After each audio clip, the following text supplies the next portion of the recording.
திரைப்படம் தியேட்டரில் வெளியாகி 2 மாதங்களுக்கு பிறகு தற்போது OTT-யில் வெளியாகி மீண்டும் பேசப்படுகிறது. அதனால் திரைப்படத்தில் பேசப்படும் அரசியல் என்ன என்பதையும் தெரிந்து கொள்ள வேண்டும். இயக்குனர் ஆதித்ய தர் தன்னுடைய அரசியல் கருத்துக்களை திரைப்படத்தின் மூலமாக நேர்த்தியாக சொல்லியிருக்கிறார். இந்தியாவில் நடத்தப்படும் பயங்கரவாத தாக்குதலுக்கான சதி வேலைகள் பாகிஸ்தானில் திட்டமிடப்படுகிறது.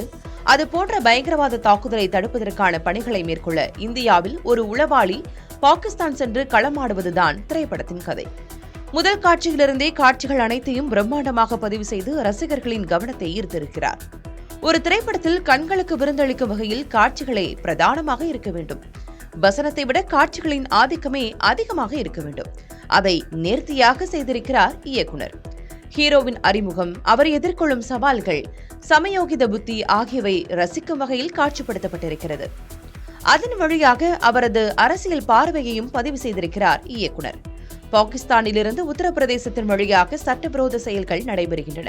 அதை தடுக்க முடியவில்லை. முயன்றால் அந்த பிரிவினர் வன்முறையை தூண்டிவிட்டு மாநிலத்தையே எரித்து விடுவார்கள் என்று உளவுத்துறை அதிகாரிகள் ஆதங்கத்துடன் பேசுகின்றனர். பாகிஸ்தானுக்குள் நுழைய முடிந்த நம்மால் உத்தரப்பிரதேச மாஃபியாக்குள் நுழைய முடியவில்லை என்று கூறுகின்றனர்.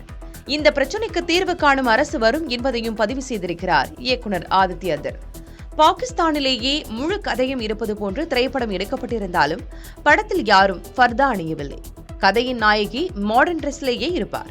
விழாக்களில் நவீன உடை அணிந்து பெண்கள் நடனம், பப்பிள் நடனம் என ஃபர்தா இல்லாத காட்சிகளே இடம்பெறுகின்றன. ஆனால் ஒரே ஒரு சீன், ஒரு ஷாட்டில் மட்டும் ஒருவர் ஃபர்தா அணிந்து வருகிறார். உள்ளூர் ரகசிய காவல் பிரிவு தளத்திற்கு ஃபர்தா அணிந்து வரும் ஒருவரை பார்த்து யார் என்று காவலர் கேட்கிறார். ஃபர்தாவை விலக்கி பார்த்தால் ஆயுதங்களுடன் உள்ளூர் ரவுடி ஒருவர் இருக்கிறார். இதன் அர்த்தத்தை நீங்கள் பார்த்தால் புரியும். அதேபோல் திரைப்படம் முடியும் வேளையில் இது புதிய இந்தியா, உங்கள் வீட்டிற்குள் புகுவோம் என்ற வசனத்துடன் திரைப்படம் முடிகிறது. இந்த வசனம் தற்போதைய ஆட்சியில் பிரபலமாக பேசப்படும் வசனம்.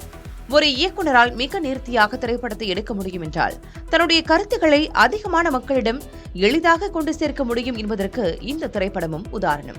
ஒரு கலைஞனாக தன்னுடைய அரசியல் பார்வையை நேர்த்தியாக திரைப்படம் மூலமாக சொல்லியிருக்கிறார் இயக்குனர் ஆதித்ய தர்.